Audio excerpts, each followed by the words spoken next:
Welcome to this webinar on healthcare in Spain. My name's Andy Bridge from A Place in the Sun.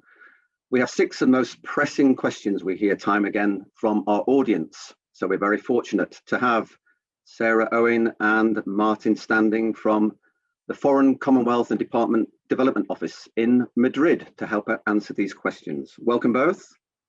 Thank you. Good to be here. So 6 big questions to cover, but first one from me. If the UK had not voted to leave the EU, would you be spending the summer on the beach drinking cocktails? Now, and this is metaphorical. I know the Madrid office is 200 miles from the beach, but my point is a serious one. You must be very busy and there must be a lot of detail still to be sorted out. Is that the case, Sarah? Yeah, it has been a really busy time for us. Obviously, we got clarity on the continuation of healthcare at the beginning of the year, which is excellent for our UK nationals, both planning on travelling to Spain and also those who are resident in Spain. But it has meant the new arrangement has come with, additional work and letting everything bed down and seeing any of the issues that are arising from all the new rules and regulations. So it has been a very busy time. When visiting Spain, can you still use your EHIC card if you need to visit the doctor?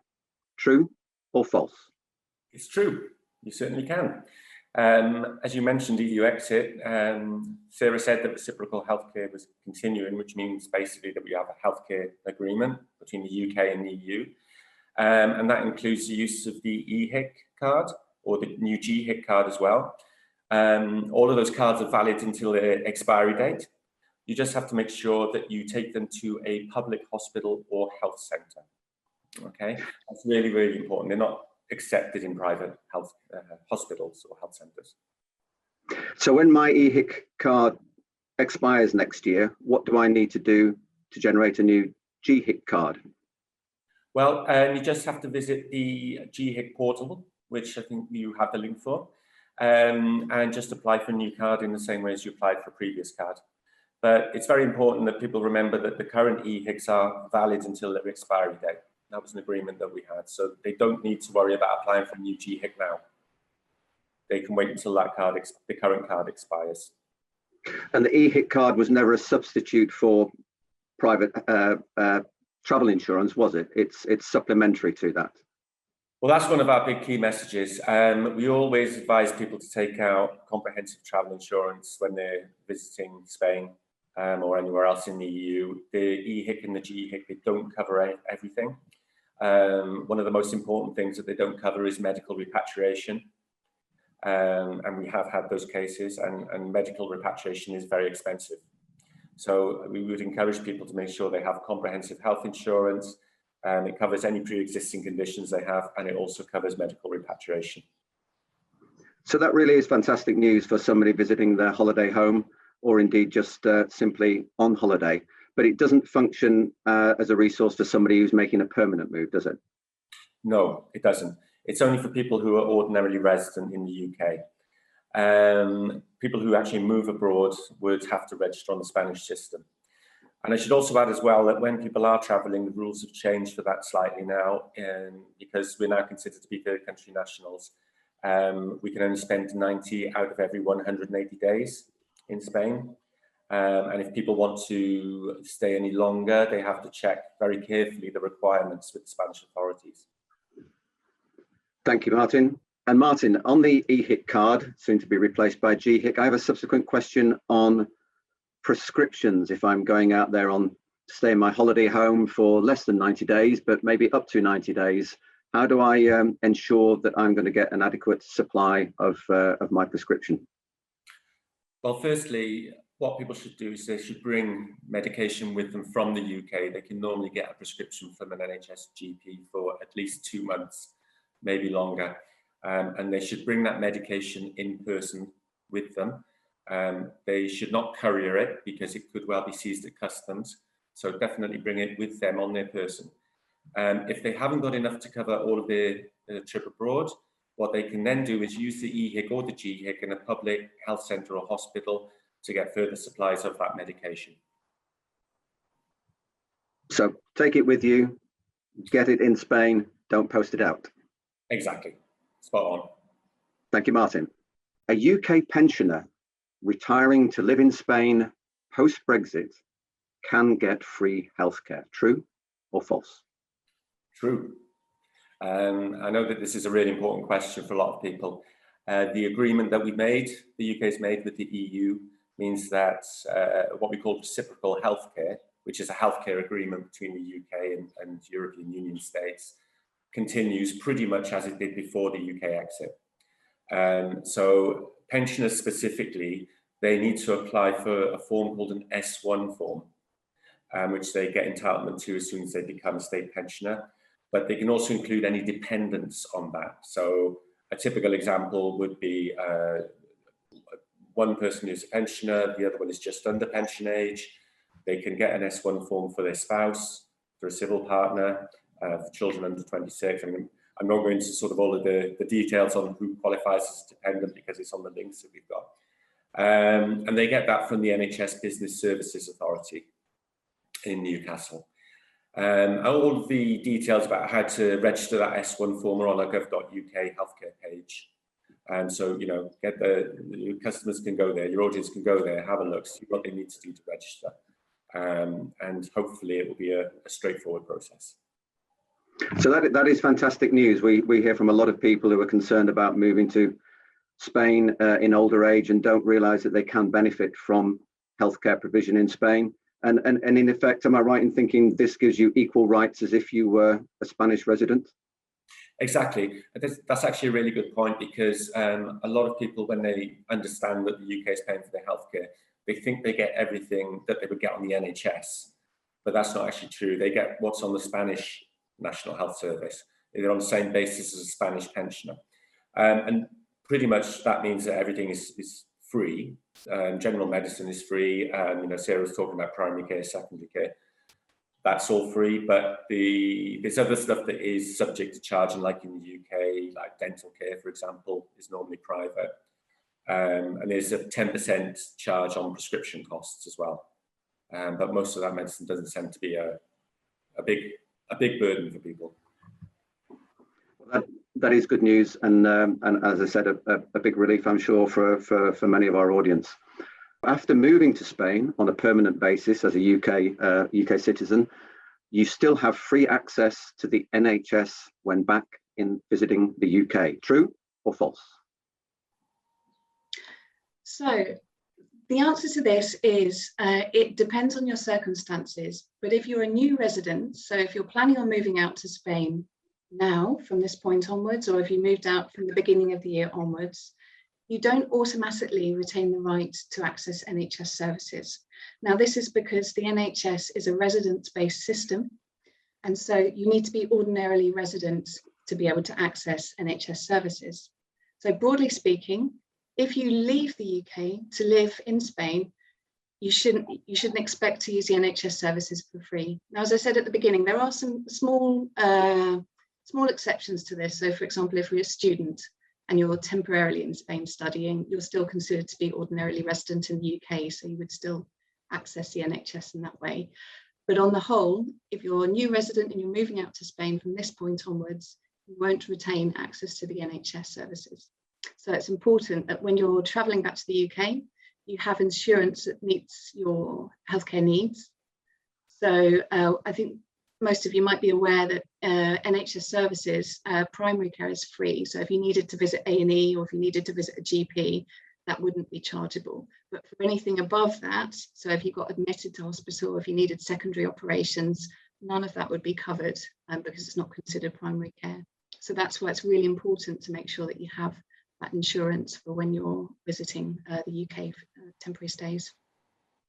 And given what Martin explained about the EHIC and subsequently GHIC cards, if I were to become a Spanish resident, could I get or benefit from an EU issued EHIC card, which I could then use in the UK?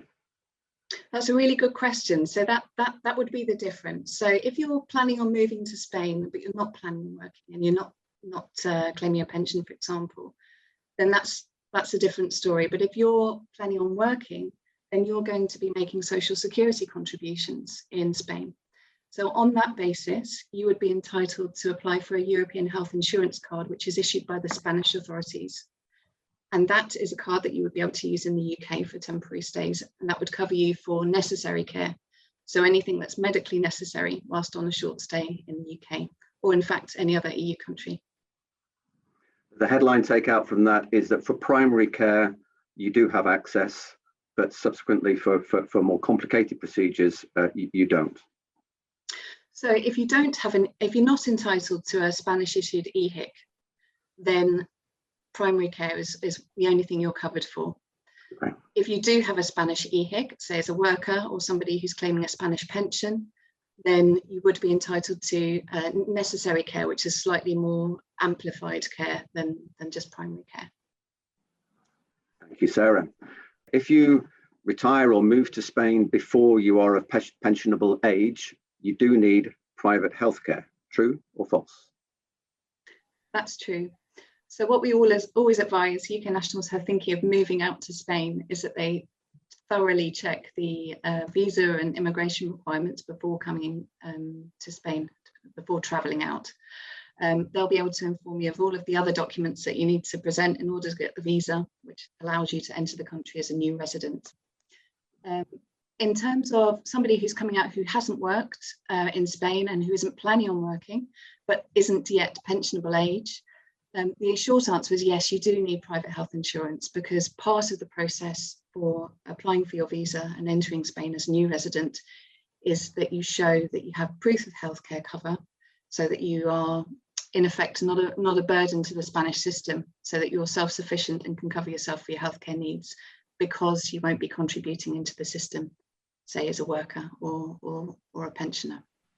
Okay. So, and if you're staying there longer term through whatever visa arrangements might be available, is there a route to joining the Spanish healthcare system at some point? Yeah, so there are different access routes to healthcare in Spain, and it very much depends on your circumstances. So say you moved out and you decided that at some point you wanted to work, then you would be making social security contributions, and at that point you would be entitled to healthcare. I should add that you should check that you've got the right documentation to be able to work in the first place. There's another system which is the voluntary pay-in system. So that's called the Convenio Especial. And that's an agreement whereby you make monthly payments. But there is eligibility requirements for that. So you can't just choose to pay into that system automatically. You have to have been registered with your town hall for a minimum of 12 months and lived in Spain continuously during that time. So that's another option to access healthcare system. If in the future, if you're entitled to a UK pension, then you will be able to apply for your S1 form at a later date, and the same reciprocal healthcare entitlement is there for you once you start claiming your pension. You can choose to pay into the Spanish health system to get cover. True or false? So you can choose to pay into the system, but there are eligibility requirements. And one of those, I think probably the most important one, is that you have to have been continuously living in Spain and registered with your local town hall for at least 12 months, so 1 whole year, before you're eligible to be able to apply for that scheme. There are some other requirements as well. So for example, you can't be entitled to cover from another EU country. So for example, if you were entitled to an S1 form from the UK, you couldn't opt to pay into the voluntary scheme instead of choosing the S1 scheme. Okay, so for that first year, before you have eligibility for the voluntary scheme, you would need to ensure that you're covered by private insurance for your healthcare needs. So the voluntary scheme, just to give you an idea of what it covers, it broadly covers the same services as somebody who's, say, for example, making social security contributions as a worker, but there are slight exceptions to this scheme. So the treatment is all the same, but the prescription, that's where the difference lies. So you would need to cover 100% of your prescription costs, which is the big difference between being, say, a worker and paying into the social security system, as opposed to paying into this voluntary scheme. It also doesn't entitle you to a European health insurance card, on the same basis that because you're not making the social security contributions, you wouldn't be entitled to that reciprocal arrangement, which is on the basis of social security contributions. Thank you, Sarah. When living and working in Spain, Martin, assuming you have the official appropriate work visa, you are entitled to free healthcare. True or false? That's very true, as Sarah's already just mentioned. I should add, if you're working legally in Spain as well. So if you're working legally with a contract from an employer or as a self-employed person, which a lot of people do, you would have full access to the Spanish social security system because you're paying into the system.